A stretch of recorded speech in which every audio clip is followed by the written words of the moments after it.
ክቡራትና ክቡራን ተመልካቾቻችን መስመር ላይ አርበኛ ፋኖ ዮሐንስ ንጉሴ አማራ ብሔራዊ ኃይል ሰሜን አማራ ቀጠና በላይ ዘለቀ እዝ የህዝብ ግንኙነት መምሪያ ኃላፊን አግኝቼዋለሁ።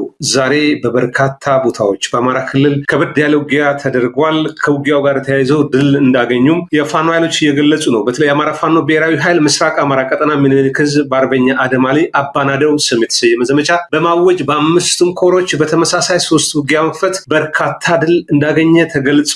ምርኮኞችም አሉ። ይህን በተመለከተ በቪዲዮም በምስልም የተደገፈ መረጃ ላይ ደርሷል። ያንን እንግዲህ ከዜናው ጋር አያይዘን የምንጠቀም ነው የሚሆነው። አጠቃላይ የአውደ ውጊያ መረጃዎችን እንዲያብራራልን መረጃውን እንዲያካፍለን ፋኖ ዮሐንስ ንጉሱን አግኝቼዋለሁ። ፋኖ ዮሐንስ ለጊዜ አመሰግናለሁ። እስቲ በአጠቃላይ እንግዲህ ዘመቻ አባናደው እንደተጀመረ ተገልጿል። ይሄም በጎንደርም በጎጃምም በወሎም በሸዋ ያሉ የአውደ ውጊያ መረጃዎችን ብታካፍለን። አመሰግናለሁ ወንድማገኝ። በዛሬው ዕለት መስከረም 14 2018 ዓ.ም ከጠዋቱ 12 ሰዓት በጀመረ አውደ ውጊያ ነው በምስራቅ የአማራ ቀጠና ምኒልክ እዝ ከፍተኛ ድል ተመዝግቧል። በዚህም ዘመቻ አርበኛ አደም አሊ አባናደው በታላቅ ድል ነው በጠዋቱ ዘመቻው የተጀመረው። የአማራ ፋኖ ብሔራዊ ኃይል ምስራቅ አማራ ቀጠና ምኒልክ እዝ መስከረም 14 ቀን 2018 ዓ.ም ከጠዋቱ 12 ሰዓት የተጀመረው ዘመቻ አርበኛ አደም አሊ አባናደው በአምስቱም ኮሮች እና በእዙ ልዩ ዘመቻ ከፍተኛ ተጋድሎ በማድረግ አስደናቂ የኦፕሬሽን ድል መዝገብ ችሏል። በዚህ የተሳሰረና የተጠና እንቅስቃሴ የተገኙ ድሎች ምስራቅ አማራ ኮር 1 ሰሜን ወሎ ዞን ጉባ ላፍቶ ወረዳ በቅሎ ማነቂያ ዙሪያው ላይ ከፍተኛ ትንቅንቅ ያደረገ ሲሆን በዚህም በተለይ ቁልፍ ወታደራዊ ቦታ በሆነችው በቅሎ ማነቂያ የተገኙ ድሎች አሳምነው ክፍለ ጦር 2 ሞርተር ማርኳል፣ ብሬን 2 ማርኳል፣ 76 ክላሽ የነፍስ ወከፍ የጦር መሳሪያ ሲማርክ 1 ስታር ሽጉጥ እንዲሁም 7000 የብሬን ተተኳሽ፣ 980 የክላሽ ተተኳሽ፣ 1300 የዲሽቃ ተተኳሽ፣ 95 የደረት ትጥቅ፣ 180 ወታደራዊ ሻንጣ፣ 5 መገናኛ አይኮም ወታደራዊ ሬዲዮ። ባለሸርጡ ክፍለ ጦር ደግሞ ምስራቅ አማራ ኮር 1 ባለሸርጡ ክፍለ ጦር የደቡብ ወሎ ዞን ወረባቦ ወረዳ መቀመጫ በሆነችው ቢስቲማ ከተማ በጉቢሳና በጉሃ በሰቀላና ቴሌው ዙሪያ ከፍተኛ ውጊያ የተደረገ ሲሆን የጉቢሳ ምሽግ ሊሰበር ችሏል። የወረዳው ዋና መቀመጫ የሆነውን ቢስቲማ ከተማን ሙሉ በሙሉ በፋኖ ቁጥጥር ስር ለማስገባት ከፍተኛ ተጋድሎ እየተደረገ ይገኛል። እስካሁን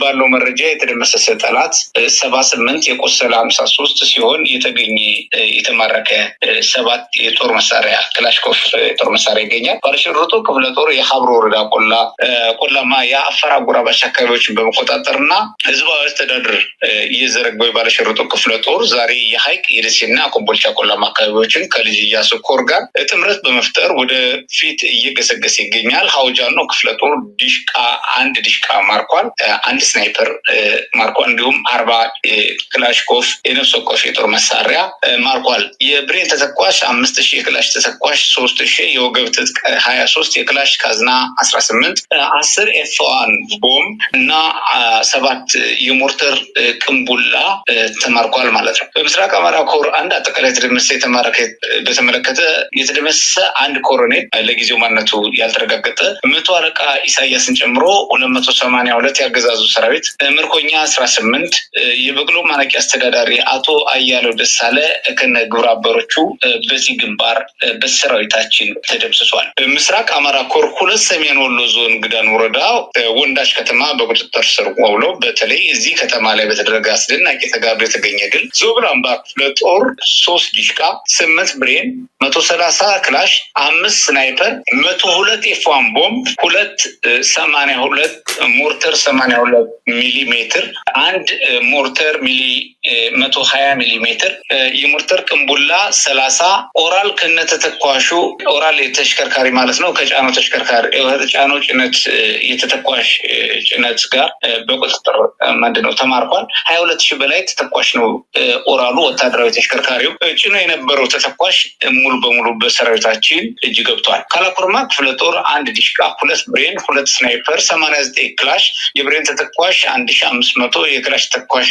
2000፣ 4 አይኮም ወታደራዊ መገናኛ ሬዲዮ፣ 50 የክላሽ ካዝና፣ 36 ኤፍ1 ቦምብ፣ 2 የሜዳ መነጽር የጦር ሜዳ መነጽር ማለት ነው በዚህ ግንባር ተማርኳል። ታላቅ ታጠቅ ክፍለ ጦር ወንዳሽ ላይ ከፍተኛ ተጋድሎ አድርገዋል።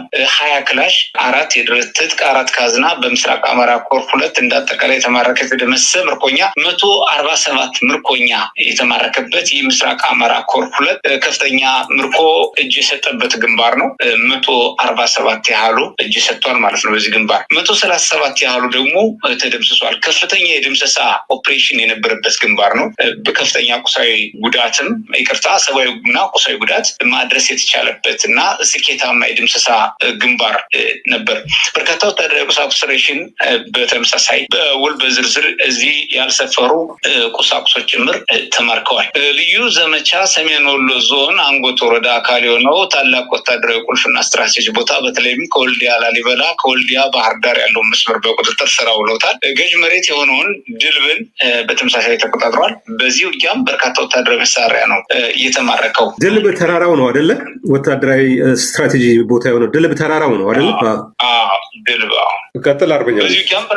በዚህ ውጊያም በርካታ ወታደራዊ መሳሪያ ነው የተማረከው። 1 ብሬን፣ 2 ክላሽ፣ 7 ደግሞ ምርኮኛ ነው እጁን የሰጠ የጠላት ሰራዊት እጅ ሰጥቶ ተማርኳል። ላስታ ሳምነው ኮር በ4ኛ ደረጃ ላስታ ሳምነው ኮር በሰሜን ወሎ ዞን ግዳን ወረዳ ኩል መስክ ወንዳሽ ዙሪያውን በተደረገ ከፍተኛ ትንቅንቅ የተገኙ ደግሞ ድሎች አሉ። በዚህም አንደኛው በግንባሩ ከነበረ ክፍለ ጦር ተከዜ ክፍለ ጦር ኩል መስክ ከተማን በመቆጣጠር 11 ጠላት የደመሰሰ ሲሆን 3 ማርኳል። 20 የጦር መሳሪያ ማርኳል። እንደዚሁም 420 የክላሽ ተተኳሽ እና 580 ብሬን ተተኳሽ ማርኳል። ሌላኛው በዚህ ግንባር የተሰለፈው ጥራሪ ክፍለ ጦር ሲሆን ጥራሪ ክፍለ ጦር 1 ሞርተር 82 ሚሜ፣ 1 ዲሽቃ ሞተራይዝድ የጦር መሳሪያ፣ 1 ብሬን፣ 1 ስናይፐር፣ 54 የክላሽኮፍ የጦር መሳሪያ ተማርኳል ማለት ነው። በዛሬው ዕለት መስከረም 14 ቀን 2018 ዓ.ም ጠዋት 12 ሰዓት የጀመረው ውጊያ አሁንም እንደቀጠለ ቢሆንም እስከ 8 ሰዓት በተደረገው ውጊያ አጠቃላይ የተገኙ ድሎች የሚከተሉት ናቸው። በድምሩ ሲጠቃለሉ 6 ሞርተር፣ 6 ዲሽቃ፣ 14 ብሬን፣ 9 ስናይፐር፣ 438 ክላሽኮፍ የጦር መሳሪያ፣ 471 የተደመሰሰ ጠላት፣ የተማረከ 175 የጠላት ሰራዊት፣ 52600 የወታደራዊ ተተኳሾች ልዩ ልዩ ተተኳሾች፣ ወታደራዊ ሬዲዮ 9 ሬዲዮ አይኮም ሬዲዮ፣ 148 ኤፍ1 ቦምብ ሲሆን 126 ይዞ ከወጣው መካከል የጠላት ኃይል ቁስለኛ ሆኗል። የሞርተር ቅንቡላ 37 ሲማረክ 1 ሲኖትራክ ሙሉ ወታደራዊ ቁሳቁስና ሬሽን አገዛዙ የሚተማመንባቸው የሰሜን ምስራቅ እዝ አካል የሆኑት 12ኛና 61ኛ ክፍለ ጦር መካከል የ12ኛ ክፍለ ጦር 70% ኃይላቸው በመማረክና በመደምሰስ እንዲሁም በማፍረስ ከጥቅም ውጭ ማድረግ የተቻለበት ስኬታማ ኦፕሬሽን ስኬታማ ወታደራዊ እቅድ ተግባራዊ ሆኗል፣ እየሆነም ይገኛል። የልጅ ኢያሱና የንጉስ ሚካኤል ኮር የአውደ ውጊያ መረጃዎች እንደደረሱን የምናሳውቅ ሲሆን መዳረሻው ድልና ነጻነት የሆነ የአማራ ህዝብ የህልውና ተጋድሎ ተጠናክሮ ይቀጥላል። የአማራ ፋኖ ብሔራዊ ኃይል ዮሐንስ ንጉሱ። አመሰግናለሁ። በጣም ጥሩ። አርበኛ አሊ ዘመቻ አርበኛ አሊ ወይም አባናደው በሁሉም ቀጠናዎች ነው የተካሄደ ያለው? በወሎ ብቻ ነው ወይስ በጎንደርም በጎጃምም በሸዋ የሚያጠቃልል ነው?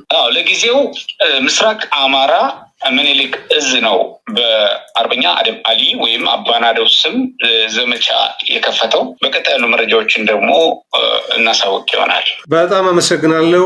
ፋኖ ዮሐንስ ንጉሱ የአማራ ፋኖ ብሔራዊ ኃይል ቃል አቀባይ ለሰጠኝ መረጃ በኤምኤስ ተመልካች ስም ከልብ ነው የማመሰግነው። አመሰግናለሁ።